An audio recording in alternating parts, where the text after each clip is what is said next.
माहवार मैगज़ीन हमसरी हैदराबाद शुमारो अक्टूबर 2020 सिलसिलो शायरी शऊर इंतखाब गज़ल शायर मुज़म्मिल सायर।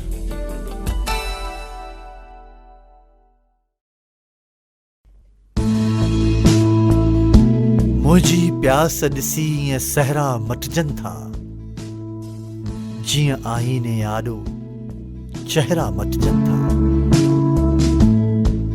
मुझी प्यास ॾिसी ईअं सहरा मटजनि था जीअं आईने आॾो चेहरा मटजनि था। मंज़िल मटजण सां ई रस्ता मटजनि था। मंज़िल मटजण सां ई रस्ता मटजनि था। सरमद मटजनि था पोइ दारा मटजनि था। मुंहिंजा जज़्बा सपना तूं ईअं परखीं थो। मुंहिंजा जज़्बा सपना तूं ईअं परखीं थो जीअं बांदीअ ते अक्सर पहिरा मटजनि था। मुंहिंजे मन में के त नगर इतिहास बणिया। मुझे मन में के त नगर इतिहास बणिया। धरती मटजे थी जीअं दरिया मटजनि था। मोखी हर मैखाने जी ज़ीनत आहे। मोखी हर मैखाने जी ज़ीनत आहे पर मतवालनि जीअं मतारा मटजनि था। मुंहिंजो रस्तो छॾ तूं ॿी का मंज़िल ॾिस। मुंहिंजो रस्तो छॾ तूं ॿी का मंज़िल ॾिस। मां चाहियां न बि चाहियां रस्ता मटजनि था। लोच न पोच त दुनिया तोखे कीअं ॾिसंदी। लोच न पोच त दुनिया तोखे कीअं ॾिसंदी। सिज सां गॾु हर कंहिंजा पाछा मटजनि था। हीअ बाज़ार समय जी जादू ई जादू। तूं वेठो ॾिस पल पल छा छा मटजनि था। तूं त न मूंखां प्यारा ईअं बदिलियो आहीं। तूं त न मूंखां प्यारा ईअं बदिलियो आहीं जीअं आरहड़ मटजनि जीअं पारा मटजनि था। धोका साॻिया मन जूं साॻियूं फनकारियूं।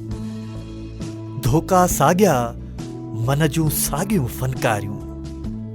हा पर तिन सां चेहरा नाला मटजनि था। साॻियो मैखानू साक़ी सागर ऐं मए। साॻियो मैखानू साक़ी सागर ऐं मए। ईंदड़ वींदड़ सभु मतवाला मटजनि था।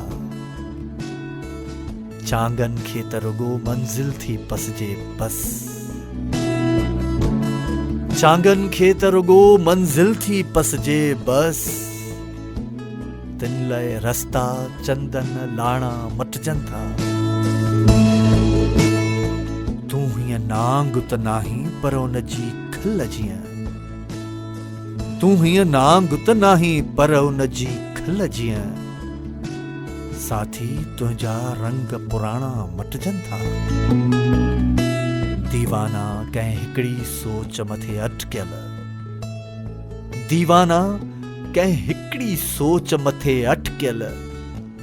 हर नई सोच जियां पर दाना मटजनि था।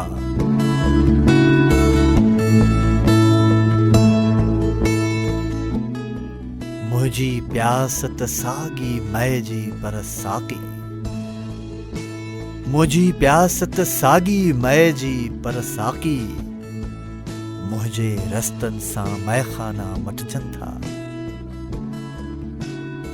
ये धरती छा ईअं ई सुखल पई झिझंदी। ये धरती छा ईअं ई सुखल पई झिझंदी जीअं वाहुनि ते तीअं हितवारा मटजनि था। तुंहिंजी यादुनि माल्हा दिल जे हथड़नि में।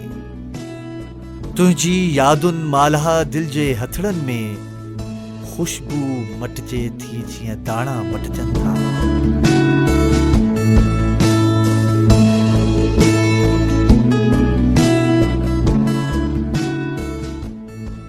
जीवन जो सुरंदो अयामन खां साॻियो, जीवन जो सुरंदो अयामन खां साॻियो, पर घारण लाइ सायर नग़मा मटिजनि था।